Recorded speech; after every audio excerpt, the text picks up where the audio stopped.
Fala, meus amigos, estamos começando aqui mais um vídeo do canal. Enquanto eu sigo aturando esse inferno insuportável aqui, esse lixo de gente, todo dia tem uma baixaria, um baixo nível, um crime, né? Ontem já apareceu mais um aqui para poder ficar vomitando, pretencioso e blá blá blá. Então continuam usando um monte de gente para vomitar ódio aqui. Enfim, é um lixo inacreditável e eu não consigo me livrar desse inferno, uma coisa inacreditável. Como é que eu fui cair uma bosta, fui meter com uma bosta de uma gente dessa? Mas enfim, enquanto isso eu vou fazendo aquilo que não destruíram ainda, tá? Que são os vídeos aqui do YouTube, tá? E hoje eu tô trazendo dois vídeos para vocês aí, então, tá? Nesse primeiro vídeo, o título é esse aí, né? As asas do Brasil e o que impede a gente de voar. Então a gente vai completar a reflexão dos dois vídeos anteriores, né, que é essa reflexão sobre as raízes e as asas e também as sementes, né, que eu falei no vídeo de ontem aí do Brasil, tá? Falar um pouquinho sobre isso em conexão com a ideia de reescrever o Raízes do Brasil, né, do Sérgio Buarque de Holanda, conectado aí, essa ideia é conectada com uma reflexão do Mia Couto sobre o homem plural, a raiz e a asa, tá? Vamos falar um pouquinho sobre isso aí também. E no segundo vídeo trago para vocês aqui uma reflexão rápida aqui sobre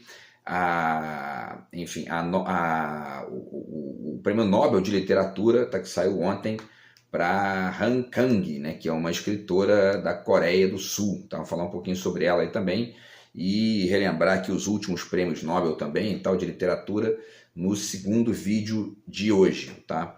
Antes eu deixo para vocês aqui mais uma vez a dica do meu novo livro de poemas, está aqui do outro lado de cá. Quem quiser entrar em contato aí, o zap tá na descrição do vídeo, tá? E a gente conversa a respeito desse absurdo que eu sigo aturando aqui. E o romance está na editora, já era para ter saído já, não saiu ainda por conta disso aí, né? Então, enfim, sigo aqui torcendo que saia logo para poder apresentar para vocês aqui, tá? Então, pessoal, vamos lá, vamos finalizar essa reflexão aqui sobre a questão da raiz e da asa, né? Essa questão da asa, então, tá aí, as asas do Brasil e o que impede a gente de voar, né? Tem duas questões básicas que eu já desenvolvi com vocês aqui em alguns vídeos, inclusive falando da postura do Lula em relação à África, em relação ao restante da América do Sul e, enfim, em relação à periferia de maneira geral e também em relação à China, a forma como a China está aí, ó, se comportando aí na política internacional, radicalmente diferente dos Estados Unidos. Os dois, né, o Lula e a China, dentre outros atores globais aí, a partir de uma perspectiva que eu chamei de protagonismo solidário, né? E, além disso, tem também a questão do nacionalismo cosmopolita, que é justamente essa ideia de fazer essa mescla entre a raiz e a asa do Mia Couto para ponderar uma forma de agir mais contemporânea, né? Que não é nem aquele patriotismo das antigas, né? E nem essas coisas bizarras que a gente vê aí hoje, um individualismo excessivo e ao mesmo tempo tosco, ou um globalitarismo, né, que é uma espécie de ingenuidade líquida, né, que eu tenho desenhado também, que é de acreditar que acabou o local, que não existe mais isso, etc. e tal. Então vamos falar um pouquinho sobre tudo isso aí, para tentar desenhar quais seriam as asas, então, do Brasil nesse contexto aí das raízes, das sementes, tudo isso aqui conectado com os dois vídeos anteriores, tá?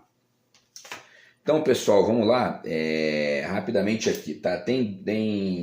Vamos lembrar aqui, então, rapidinho, tá? Só, enfim, né, os livros aqui que eu mencionei, tá? Então, tá aqui, né, o Mia Couto, tá? Que fala sobre a questão da raiz da asa, o homem plural, né? Isso que ele chama de homem plural, tá? Então, ele diz aqui na 24, só para a gente poder relembrar, tá? Para ficar registrado aqui para vocês. Na página 24 está aqui, o que advoga é um homem plural munido de um idioma plural. Já teve uma provocação de baixo nível desses bandidos aqui fora. Vamos lá, o que advoga é um homem plural munido de um idioma plural. Ao lado de uma língua que nos faça ser mundo, deve coexistir uma outra que nos faça sair do mundo. De um lado, um idioma que nos crie raiz e lugar. Isso aqui é importante, né? E do outro, um idioma que nos faça ser asa e viagem. Então é daqui que veio a ideia dessa coisa da raiz da asa, que seria um homem plural, ou a gente pode também chamar de um homem complexo, tá? Então tá aqui, certo? A ideia aqui do Mia Couto. que esse bandido fica aqui o tempo todo vomitando as baixarias que ele acredita em relação a isso. Eu tô cagando para isso, eu quero distância desse lixo e esse merda não some da minha vida. Mas enfim, vamos lá. E aí tem um livro aqui do Sérgio Buarque de Holanda, tá? O Raízes do Brasil, certo? E como se trata, né, de um homem plural e, portanto, um homem complexo, tá aqui, né? Introdução ao Pensamento Complexo, do Edgar Morin. Isso aqui incomoda muito essa gentalha, porque eles são psicopatetas, eles ganham muito dinheiro, mantendo certos determinismos conceituais ligados à doença, em cima dessas discussões contemporâneas aqui, que são muito mais amplas e muito mais interessantes do que essa gente pode dar conta, né? Mas enfim, então segue aí, tá? Essas dicas aqui que são o raciocínio inicial aí dessa ideia que deu origem a esse vídeo, tá? E aí tem aqui esse livro do Stuart Hall, A Identidade Cultural na Pós-Modernidade, porque parte significativa dessa ideia de asa está conectada, obviamente, com a globalização, né? E aí vamos falar um pouquinho sobre isso então, tá?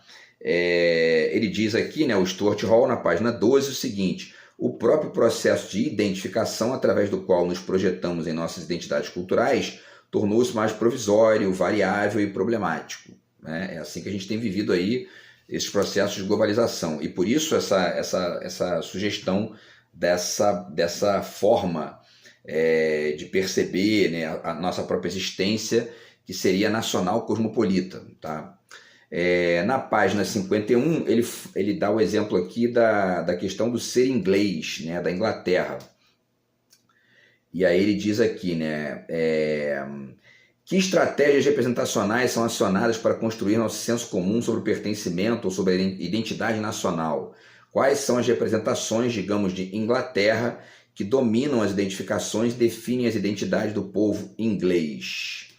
As nações, observou Homi Bhabha, tais como as narrativas, perdem suas origens nos mitos do tempo e efetivam plenamente seus horizontes apenas nos olhos da mente. Como é contada a narrativa da cultura nacional? Então ele está ponderando aqui a complexidade da identidade nacional, né? Ou seja, ser inglês, ser brasileiro, não é apenas estar conectado com o território, estrito senso, ou ter nascido ali e tudo mais, mas estar conectado também com elementos simbólicos, culturais, rituais e, enfim, de comportamento, uma série de coisas, e também os desmembramentos disso, as mestiçagens históricas disso, enfim, né, os hibridismos também que a ideia de um país carrega, e obviamente também a parte cosmopolita que nós estamos vivendo aí cada vez mais, que é a globalização, né? E aí ele fala aqui no final, tá? Ele faz uma ponderação interessante, que é o seguinte: na 97, ele diz, né, entretanto, a globalização não parece estar produzindo nem o triunfo do global, nem a persistência em sua velha forma nacionalista do local. Então isso aqui também permite ponderar uma alternativa, né, que repito, o nacional cosmopolitismo. E essa parte do cosmopolita, dessa equação, digamos assim, né, é justamente essa parte da asa que está ali na formulação do Miyakoto, que eu estou trazendo para cá a partir de uma releitura do Sérgio Buarque de Holanda, tá? Bom, e aí vamos citar dois autores rápidos aqui sobre globalização, tá? Tá aqui, ó, o Anthony Giddens, certo? Tá aqui o Anthony Giddens, e aí ele diz o seguinte aqui, o Anthony Giddens, tá? Ele lembra aqui na página 21 o seguinte: a globalização é política, tecnológica e cultural, tanto quanto econômica, né? Então tem esses vários elementos, esses vários aspectos, é importante ponderar isso também, e essa parte da asa é bem isso, né? São as trocas econômicas internacionais, as trocas culturais, as trocas tecnológicas e as trocas políticas também, né? E além disso, ele fala uma outra coisa aqui também muito interessante, que bate com uma visão do Stuart Hall. Ele diz aqui, né, a globalização não é, portanto, um processo singular, mas um conjunto complexo de processos. E esses operam de uma maneira contraditória ou antagônica. A maioria das pessoas pensa que a globalização está simplesmente retirando poder ou influência de comunidades locais e nações para transferi-lo para a arena global. E realmente esta é uma de suas consequências. As nações perdem de fato parte do poder econômico que antes possuíam. Contudo, ela tem também o efeito oposto. A globalização não somente puxa para cima, mas também empurra para baixo, criando novas pressões por autonomia local, né? Que é justamente essa necessidade, que é muito atual, de repensar o local a partir de uma série de ingenuidades que a gente foi vendo aí, enfim, né, e que eu tenho chamado aqui da ingenuidade líquida, ou até do idiota líquido, né, para fazer uma conexão lá com o termo do Nelson Rodrigues, né, que é o idiota da objetividade. Então, pessoal, essas são as ponderações do Anthony Giddens. E a gente tem também um pensador brasileiro que escreveu aqui um livro muito interessante sobre a globalização, que é o Milton Santos, está aqui por uma outra globalização, tá? E aí ele também faz algumas ponderações interessantes aqui. Ele diz, na página 113, ele diz o seguinte aqui: nas condições atuais, o cidadão do lugar pretende instalar-se também como cidadão do mundo. E aí ele diz que, porém, o local, o lugar, não perde o valor. E aí ele finaliza dizendo o seguinte aqui: assim, a possibilidade de cidadania plena das pessoas depende de soluções a serem buscadas localmente, né? Desde que dentro da nação seja instituída uma federação de lugares e tudo mais. Ele continua, quer dizer, ele está chamando a atenção para a importância de não esquecer do local, né? E ele finaliza aqui com uma outra colocação interessante, que também, digamos, dá volume maior ainda a essa que ele falou antes, né? Que é a seguinte, ele diz aqui na 154, ele diz o seguinte: a globalização atual e as formas brutais que adotou para impor mudanças levam à urgente necessidade de rever o que fazer com as coisas, as ideias e também com as palavras. Isso também chama atenção aí, é importante, chama atenção para a relevância de uma ideia, por exemplo, como essa que eu estou sugerindo, que é a do nacional cosmopolitismo, né? Qualquer que seja o debate hoje, reclama a explicitação clara e coerente dos seus termos, sem o que se pode facilmente cair no vazio ou na ambiguidade. É o caso do próprio debate nacional, exigente de novas definições e vocabulário renovado. Como sempre, o país deve ser visto como uma situação estrutural em movimento, na qual cada elemento está intimamente relacionado com os demais. Essa urgência, essa exigência de novas definições e um vocabulário renovado, servem tanto para desenhar os aspectos positivos do mundo atual, quanto para fazer críticas aos elementos retrógrados que a gente continua, enfim, tendo que conviver com eles aqui dentro. Como, por exemplo, repito, o neoliberalismo, o neomazombismo, e no caso brasileiro, né, especificamente, etc. e tal. Tá? Então está aqui o Milton Santos. Tudo isso aqui faz parte da necessidade de fazer esse entrecruzamento entre o nacional e o cosmopolita, entre o local e o global, entre a raiz e a asa. Tá? E aí, vamos pensar um pouquinho nessa coisa da asa, né? Porque tem muita coisa legal para falar aqui. O Bachelard tem duas colocações aqui. É legal, né, fazer essa ideia, né, da raiz da asa. Dá para a gente pensar também numa leitura de 2 livros do Bachelard, que podem ajudar a mesclar isso aí, né? A Terra e os Devaneios do Repouso, que seria justamente a raiz, né? Seriam as ideias enfim, que ajudam né, a dar ali, enfim, peso, né, nessa ideia da raiz. E esse livro aqui, O Ar e os Sonhos, que dá peso aí a essa ideia da asa, tá? Que é a ideia do cosmopolita. Ele inclusive diz aqui então na página 68, na nota aqui embaixo, né, diz que a asa é a origem de inúmeras metáforas da expansão.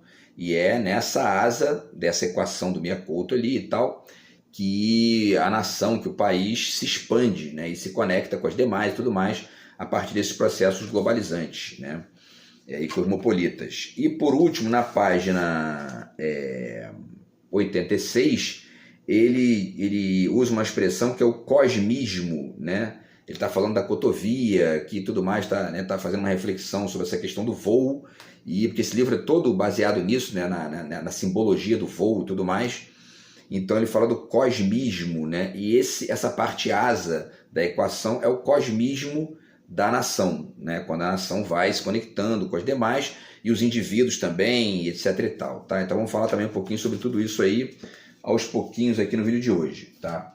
Bom, a questão, né, vamos ver aqui o tempo. A questão, pessoal, é o seguinte, né? a gente tem uma série de consequências dessa tal globalização. Consequências positivas e consequências, portanto, enriquecedoras e que fazem avançar, e consequências retrógradas, consequências que vão ali meio que desenhando problemas no caminho e tudo mais, tá? Quando o Sloterdijk aqui escreve esse livro No Mesmo Barco, né, ele, por exemplo, ele fala que primeiro que ele considera que acabou a pátria e o solo, né? Isso aqui já é um equívoco radical, né? Mas além disso ele defende aqui dentro, né, uma posição do que ele chama de, deixa eu ver aqui, ele fala dos subgrupos, né? Ele fala dos subgrupos das ilhas sociais, etc. e tal, das hordas, né? E uma parcela dessa galera que caiu nessa de acreditar que acabou o local. Ele fala bem aqui, né, que as ilhas ou jangadas sociais à deriva são os locais de nascimento de características psicoculturais que um dia acarretarão consequências mundiais, etc. e tal. Que seriam os subgrupos, né? O problema é que isso aqui é uma consequência, digamos, né, uma consequência simplista de você aderir a uma ideia de que só existe a asa e não acabou a raiz, né? Você acaba meio que ignorando, por exemplo, as experiências nacionais, em toda a sua complexidade, né? E você começa a recair ou numa defesa do fluxo pelo fluxo, né, que é, por exemplo, a defesa de uma parte do trabalho do Bauman, né, ou você acaba recaindo nos subgrupos estritos, né, que são justamente as hordas e os guetos e essas microidentidades, os microgrupos, né, e tudo mais. Tá? Então isso também é um problema aí que acaba atrapalhando a entender uma parcela da complexidade. Que mais? Vamos ver aqui. E aí tem o Foucault, né? Aqui o Microfísica do Poder, porque parte disso aí é justamente o exercício da microfísica do poder, mas porém de maneira naquilo que diz respeito a essa complexidade mais ampla de raiz e asa. Esse exercício aqui é capenga, né? Vamos tentar entender aqui que eu vou explicar rapidinho. Aí no caso, essa asa sem raiz, que é justamente o que a gente vê ali naquela tese do Sloterdijk, né, No Mesmo Barco, e também na modernidade líquida e tal, e até mesmo em algumas ideias do Agamben, né, essa asa sem raiz, que é justamente os idiotas líquidos, é uma ausência de complexidade, é um simplismo e é uma espécie de microfísica alienada somada a uma macrofísica homológica. Ou seja, né, você está numa microfísica alienada, você só consegue enxergar os subgrupos e o individualismo, esquece, por exemplo, né, a ideia de cidadania, no sentido ali da cidade, no sentido do país, esquece a parte nacional da complexidade, né? E em relação ao mundo, você começa a ficar equivalendo, você começa a igualar tudo, né, e acaba perdendo de vista as diferenças. E aí acaba entrando numa lógica de macrofísica homológica, né? E a questão nacional fica invisível, tá? E aí restam alguns excessos que são ponderados pelo próprio Sloterdijk, quando ele fala aqui da razão cínica, tá aqui, né? Certo? E também o Byung-Chul Han, tá? Quando ele fala aqui, ele tem um livro, né, que ele fala sobre a expulsão do outro, que eu vou chegar nele ali também para a gente poder falar um pouco disso, que também é uma consequência problemática, porque você começa a igualar tudo, você começa a perder de vista a diferença, né, naquilo que ela tem de rico, inclusive, tá? Bom, para finalizar ainda essa questão aqui, né, dessa questão da microfísica, né, do poder, e ao mesmo tempo dessa perspectiva aqui de certas consequências dessa asa sem raiz, mas também com as riquezas da globalização. Tem uma afirmação interessante aqui do Irving Goffman nesse livro aqui, tá? Na verdade o livro é do Isaac Joseph, sobre o Irving Goffman, tá? E ele diz aqui o seguinte, tá? Quando ele fala sobre a pluralidade, né? Para Margaret Mead, na página 20, para Margaret Mead, a emergência designa a experiência social elementar como capacidade de se inscrever numa pluralidade de sistemas e de pontos de vista. a socialidade é a capacidade para ser muitas coisas simultaneamente. Tá? Então ele está falando da questão da pluralidade aqui, ele cita a pluralidade aqui em vários, está aqui, né, uma pluralidade de sistemas, né, e isso é bastante aí o que o Miyakoto está ponderando ali. Tá? E tem também um texto do Roland Barthes aqui, né, nesse Inéditos 4 Política, no qual ele fala sobre a pluralidade também, ele tem um título, tem um texto aqui que o título é Pela Libertação de um Pensamento Pluralista, e esse texto dele aqui é da década de 70, né? Antes, saindo da globalização, eu estava defendendo isso. Ele diz aqui na página 165 o seguinte: fui levado a militar teoricamente contra o que se chama monologismo, ou seja, o reino, a dominação de uma linguagem única, de uma interpretação única do sentido, contra as filosofias do sentido único imposto. Sempre militei com o máximo vigor que pude a favor da pluralidade das interpretações, da abertura absoluta do sentido, se necessário das isenções de sentido, das supressões, das anulações de sentido. É um limite extremo, né, de exercício da pluralidade, que eventualmente acaba caindo numa asa sem raiz também, né, tem que tomar cuidado com isso, né? Mas tem essa parte rica de você abrir aí os horizontes e de ser a favor da pluralidade de interpretações e também de linguagens, né? Que é isso que ele está defendendo aqui. Tá? Então tudo isso aí são as riquezas e problemas da globalização, tá? E tem várias consequências. Tá? Então vamos falar um pouquinho disso aí. No caso brasileiro, né, rapidamente, até mesmo na América Latina e tal, a gente tem um problema do neoliberalismo, né, que é uma ausência de complexidade aqui que acaba impedindo que a gente chegue numa lógica de asa mais efetiva, na medida em que o neoliberalismo ele não é asa, ele é uma espécie de, digamos, né, enfim, eu não tenho uma metáfora certa para isso aqui nesse momento, posso pensar nisso aí para outros vídeos, mas é um exercício diferente da asa, porque na verdade a gente está aqui exercitando o que os Estados Unidos querem para a gente, assim como a América Latina inteira, né? Isso atrapalha ampliar os horizontes no nível aí do cosmopolitismo, digamos, né? E a reflexividade negativa no Brasil também atrapalha bastante isso, né? Enfim, e aí tem essa questão da expulsão do outro, tá? Que é uma consequência disso aí também. Tem uma gente aí que começa a esquecer que existem diferenças, singularidades e que, enfim, isso tem que ser respeitado, etc e tal, né? É uma consequência dessa visão equivocada da asa sem raiz, né? E que acaba caindo em subgrupos e perdendo de vista a diferença e tudo mais, tá? E aí tem um livro aqui do Jean Baudrillard, né, no qual ele tem aquela frase bacana dele que o outro é o que me impede de me repetir ao infinito, né? Isso é uma alternativa crítica interessante para pensar essa questão, tá? E aí, consequências disso, né? Isso tem consequências positivas e negativas, como a gente está apoderando, tá? Ou seja, globalização, essas ideias de que só tem asa, não tem mais raiz, só tem mais o global, o local acabou e tudo mais. Isso gera... Tem dois livros aqui que demonstram uma consequência interessante que tem em Angola, por exemplo, né? Esse livro aqui do Marcelo Brandão Matos, meu xará aqui, né?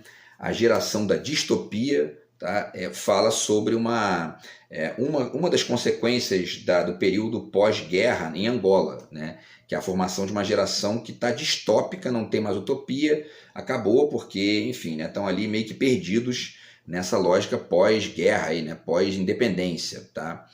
E, ao mesmo tempo, tem gente que, até mesmo numa lógica meio defensiva, começa a tentar criar saídas mais, digamos, de horda, né, para essa lógica distópica. Né? E aí acaba, ainda que isso tenha um valor ali esporádico e pontual, você não chega na complexidade que o mundo hoje exige. Né? E uma dessas saídas está aqui nesse título, né, do Calaf Epalanga, que também é um escritor de Angola, tá? Minha Pátria, a Língua Portuguesa. Né? E você começa perdendo de vista o cosmopolitismo e até mesmo o local naquilo que ele tem de nacional. Né? Enfim, e aí, portanto, é importante que a gente defenda, né, a manutenção da utopia como uma parte aí significativa dessa sugestão aí enfim, né, tá aqui o livro também do Cioran, História e Utopia, da complexidade atual, né, que é a parte da asa sem desconectá-la da raiz e vice-versa, né? Essa complexidade o tempo todo ali caminhando junta, né? Para que a gente tenha sempre como horizonte a evolução e esse protagonismo solidário, no caso, os países mais, enfim, poderosos e avançados, como é o caso do Brasil e da China, né? E também do nacional cosmopolitismo como exercício aí que é, enfim, praticamente geral, né? E aí a gente tem também alguns cenários, então, que eu vou apenas falar rapidamente aqui, que são cenários dessa asa, né, dessa parte asa aí do mundo atual, que é o que permite voar e que é o que permite aí ampliar os horizontes. Então, a sociedade em rede, tá? Naquilo que ela tem de positivo, né? Tá aqui o Manuel Castells, tá? O que mais? Deixa eu ver aqui, deixa eu ajeitar aqui para poder ficar legal aqui o negócio. Vamos lá. Tem essa ideia aqui também dos humanos hiperhíbridos, da Lúcia Santaella. Esse hiperhibridismo também é uma parte bacana aí da asa, né, do cosmopolitismo e tudo mais, tá? Da globalização. E aí a gente tem que discutir também a questão, né, dos cyberpunks, que aí já são os problemas, né, dessa questão aí né, dos hackers e tudo mais. Eu estou sofrendo com isso aqui há muito tempo, né, um drama bizarro, né? É uma questão contemporânea aí.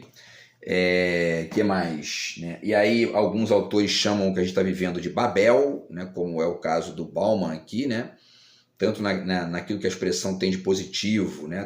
Enfim, do entrecruzamento de culturas, como tem naquele de problemático, da confusão e tudo mais, também está aqui bem descrito nesse termo.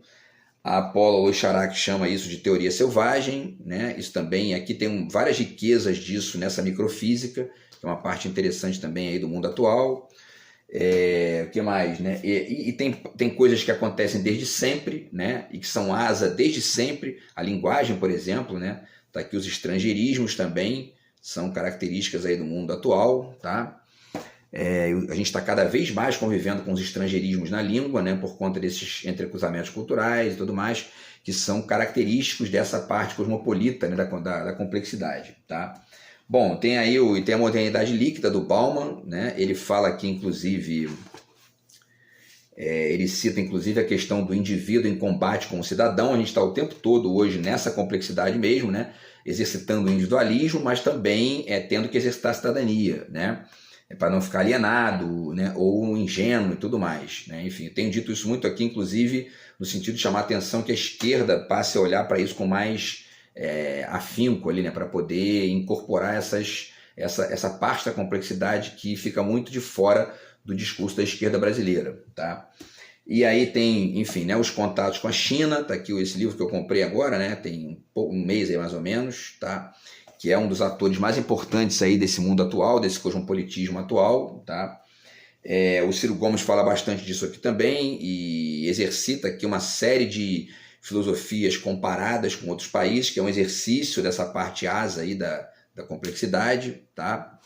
E tem também, enfim, né, as reflexões aqui do Agamben sobre o fato de que todos somos ciganos no nível do povo, e também sobre a questão dos refugiados. Isso tem um aspecto positivo, e que é essa parte enriquecedora da asa, né? Mas tem um aspecto problemático que você também pode acabar perdendo de vista o local, né? E aí, como, digamos, uma dialética disso, é legal ler aqui o Ailton Krenak, naquilo que ele tem aqui de ensinamento para a gente, quando ele diz que se sente refugiado na própria terra. Isso faz a gente baixar um pouquinho desse excesso de otimismo com a asa, que é o caso do texto do Agamben ali. Não que não seja bacana, mas é legal ler os dois juntos para você poder não perder de vista aí esses dois aspectos da complexidade, tá?